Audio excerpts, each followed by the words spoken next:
Hello guys, कैसे हैं आप लोग। मैं हूं अमित तल्डा, आपका फ्रेंड, फिलोसोफर एंड गाइड। दोस्तों, बहुत ही अच्छा वीडियो मैं आपके लिए लाया हूं, 4 mistakes you should avoid in December 20। ठीक है, जो मैं अभी बच्चों को देख ही रहा हूं, जितने बच्चे मेरे साथ टच में हैं वो ये गलती कर रहे हैं या कुछ गलतियां वो करने वाले हैं। ठीक है, इसलिए मैं पहले ही स्टार्टिंग में बता देता हूं कि आपको क्या मिस्टेक्स अवॉइड करनी है। ठीक है, चलिए स्टार्ट करते हैं। सबसे पहला है, जो काफ़ी बच्चे ये गलती अभी कर रहे हैं, स्टार्टिंग लेट। अभी भी उनका सोच विचार चल रहा है। मैंने हाल ही में एक पोल डाला था कि कितने बच्चों ने पढ़ाई स्टार्ट कर दी है। I was surprise to know कि 51% बच्चों ने कहा है नो। अगस्त स्टार्ट हो गया है, अभी भी बच्चों ने पढ़ाई स्टार्ट नहीं की है। कुछ जेन्युइन रीजंस है, ऑफ कोर्स। ऐसा मत समझिए कि हम जेन्युइन रीजंस समझ नहीं रहे। जेन्युइन केसेस में जो स्टार्ट नहीं कर पा रहे उनको कोई कुछ बोल भी नहीं सकता। अगर आप जेन्युइन रीजन की वजह से स्टार्ट नहीं कर पा रहे हो तो आप इग्नोर करो हमारी बातों को। हम उनके लिए कह रहे हैं जिनको कोई जेन्युइन रीजन नहीं है, उनके माइंड में है कि भाई कुछ रीजन है पर एक्चुअल में कोई रीजन नहीं है। तो बिना जेन्युइन रीजन के जो अभी भी सोच विचार कर रहे हैं क्योंकि उनको कोई बोलने वाला नहीं है, उनके लिए ये पॉइंट है कि भैया आप स्टार्ट कर दो।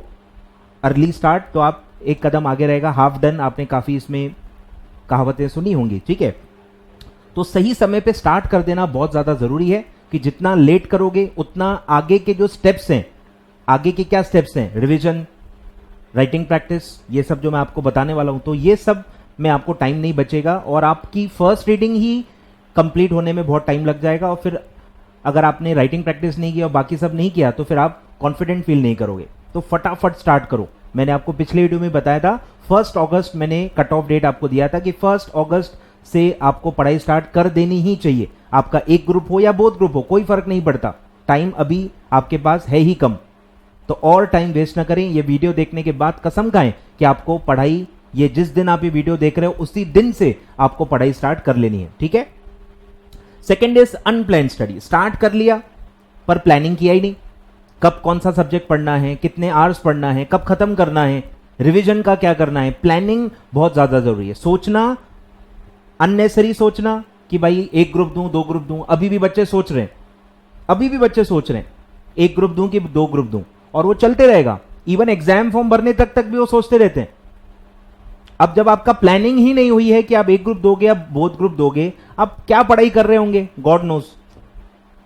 डायरेक्शन ही गलत हो सकता है ना आपका। अगर आपका अभी तक प्लान ही नहीं है कि एक ग्रुप दूं या 2 ग्रुप दूं, आपके एफर्ट्स वेस्ट हो रहे हैं। तो पहले आप डिसाइड कर लीजिए और लिख लीजिए एक जगह पे कि आप एक ग्रुप देने वाले हो क्या बोथ ग्रुप देने वाले हो। क्योंकि ये सवाल बार बार आएगा, हर हफ्ते, हर कुछ दिनों में आपको एक ख्याल आएगा कि यार मैं एक ग्रुप दूं या 2 ग्रुप दूं। आप लिख लो। मैं बता रहा हूं, जो भी चीजें ऐसी माइंड में आती रहती है ना, लिख लिया करो अपने हैंडराइटिंग में कि आई हैव डिसाइडेड दिस, कि मैं ये एक ग्रुप दूंगा या मैं बोथ ग्रुप दूंगा, बस बात खत्म, फुल स्टॉप।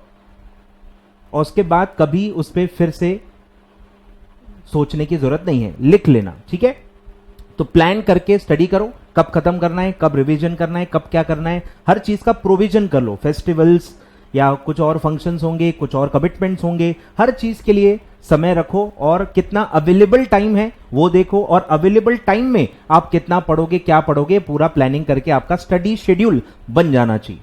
बिना स्टडी शेड्यूल के पढ़ना नहीं है, एज इफ मतलब आप पढ़ ही नहीं रहे हो ऐसा मान के चलो। बिना स्टडी के आपके फेल होने के चांसेस बहुत ज्यादा है। बहुत सारे प्रोवर्ब्स है, बहुत सारे लाइंस है इंग्लिश के, मैं वो सब आपको बताना नहीं चाहता हूं। आप खुद वो कोट्स शेयर करते रहते हो सोशल मीडिया पे, ठीक है, तो वो मैं आपकी उस रिवीजन नहीं लेना चाहता हूं। तो आपको सब पता है प्लानिंग का क्या इंपॉर्टेंस है। Third is not keeping sufficient time for revision. काफी बच्चे सिर्फ फर्स्ट रीडिंग पे ही ध्यान देते हैं कि फर्स्ट रीडिंग चलो मेरी हो जाएगी। अरे भाई, फर्स्ट रीडिंग तक आपकी सिर्फ प्रिपरेशन सीमित नहीं है। फर्स्ट रीडिंग और concept understanding is one of the part of your preparation. अगर आप अच्छे से उसको रिवाइज नहीं कर पाए एग्जाम के पहले, तो भी आपकी पूरी मेहनत वेस्ट हो सकती है कि बिना रिवीजन के आपको एग्जाम में सारे पॉइंट्स याद नहीं आएंगे। अगर आप रिपीटर हो तो आपको इसका एक्सपीरियंस होगा, मुझे ज्यादा बताने की जरूरत नहीं है कि अगर आपने रिवीजन नहीं की तो कुछ याद ही नहीं आता। तो भले आपको सब चीजें समझी हुई हैं, कंसेप्चुअल फुल क्लैरिटी भी होगी, लेकिन बिना रिवीजन के आप वहां नहीं लिख पाओगे, कॉन्फिडेंट फील नहीं करोगे आप। इसीलिए सफिशिएंट टाइम रखो। टाइम रखोगे तो अपने आप रिवीजन हो जाएगी। काफी लोग रिवीजन क्यों नहीं कर पाते? क्योंकि उन्होंने टाइम एलोकेट ही नहीं किया। टाइम ही एलोकेट नहीं किया तो भैया कहां से होगी रिवीजन। तो आप टाइम एलोकेट कर दो, 1 round of revision, 2 round, 3 round, depending upon कि आप सिंगल ग्रुप दे रहे हो या बोथ ग्रुप दे रहे हो, आप टाइम एलोकेट करके रख लो। और मैंने काफी वीडियोस में आपको बताया हुआ है कि 3 days on an average you can assume कि आपको एक सब्जेक्ट को रिवीजन करने के लिए लगेगा, 3 दिन लगते हैं, ठीक है। सेकंड थर्ड रिवीजन में फिर टाइम कम होते जाएगा, 2 दिन में भी हो जाएगा, और सब्जेक्ट पे भी डिपेंड करता है। कुछ सब्जेक्ट छोटे होते हैं तो 2 दिन में हो जाते हैं, कुछ लेंदी होते हैं जैसे कंपनी लॉ, तो उसमें 3-4 दिन भी लग सकते हैं, ठीक है। तो आपको थोड़ा कस्टमाइज करना है, मैं सब एवरेज बता रहा हूं।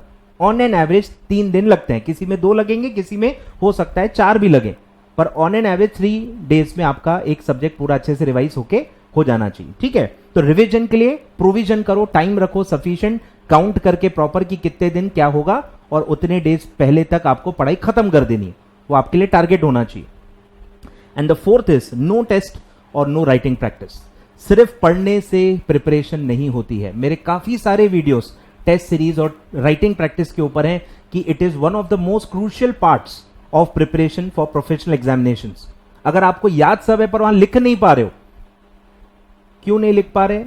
Tension, exam pressure, exam fear, वहां काफी लोगों के हाथ कांपते हैं, माइंड में सब है, लिख नहीं पाते। ऐसा भी मैंने देखा है बहुत बच्चों का, फियर इतना भरा हुआ होता है, सब कुछ आते हुए भी लिख नहीं पाते, स्पीड नहीं आती, हाथ कांपते हैं, तो आपकी हैंडराइटिंग भी चेंज हो जाती है, ऊपर से स्पीड भी काफी कम आती है। तो ये काफी बच्चों के साथ होता है। तो आप एक राउंड ऑफ टेस्ट सीरीज पहले से ही प्लान कर लें, कहीं भी लगा सकते हैं आप। बहुत सारे टेस्ट सीरीज लेते हैं लोग, या आप नहीं लगाना चाहते तो आप पास पेपर्स भी, आप मॉक टेस्ट रैंडमली आप कोई भी पेपर खुद घर पे बैठ के भी दे सकते हो, ठीक है। लेकिन राइटिंग प्रैक्टिस बहुत जरूरी है, खासकर कंपनी लॉ में केस स्टडी टाइप के क्वेश्चंस हैं, या कोई और सब्जेक्ट में कोई पेक्युलर टाइप के क्वेश्चंस होंगे जिसमें आपको आंसर्स ड्राफ्ट करने पड़ते हैं, उसकी प्रैक्टिस बहुत जरूरी है। अगर कोई प्लेन क्वेश्चन है, शॉर्ट नोट्स है, डेफिनेशन है, उसमें चलो ठीक है, उसमें आप लिख लोगे, पर जहां पे आपको आंसर ड्राफ्ट करने हैं, लैंग्वेज आपको क्वेश्चन के हिसाब से लिखना है, तो उसकी प्रैक्टिस बहुत जरूरी है। और आपकी स्पीड के लिए भी जरूरी है कि आप रेगुलरली लिखते रहो। रेगुलरली लिखते रहोगे तो आपकी स्पीड बरकरार रहेगी, हैंडराइटिंग भी सही रहेगी, और आपको एग्जाम में ज्यादा टेंशन नहीं आएगा, ठीक है। तो ये 4 पॉइंट्स हैं, पॉइंट्स तो बहुत सारे हैं, पर ये 4 इतने इंपॉर्टेंट और बेसिक पॉइंट्स हैं कि इसमें गलती की कोई गुंजाइश नहीं है। ये सीधे आपका पूरा अटेम्प्ट बिगाड़ सकते हैं।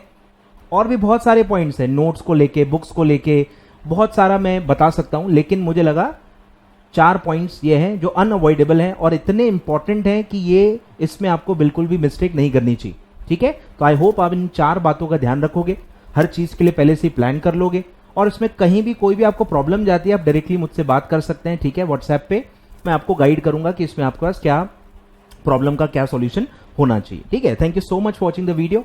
अच्छा लगा हो सजेशन, वीडियो लाइक कीजिए, और चैनल पहली बार आप विजिट कर रहे हो तो सब्सक्राइब करना ना भूले। Thank you so much.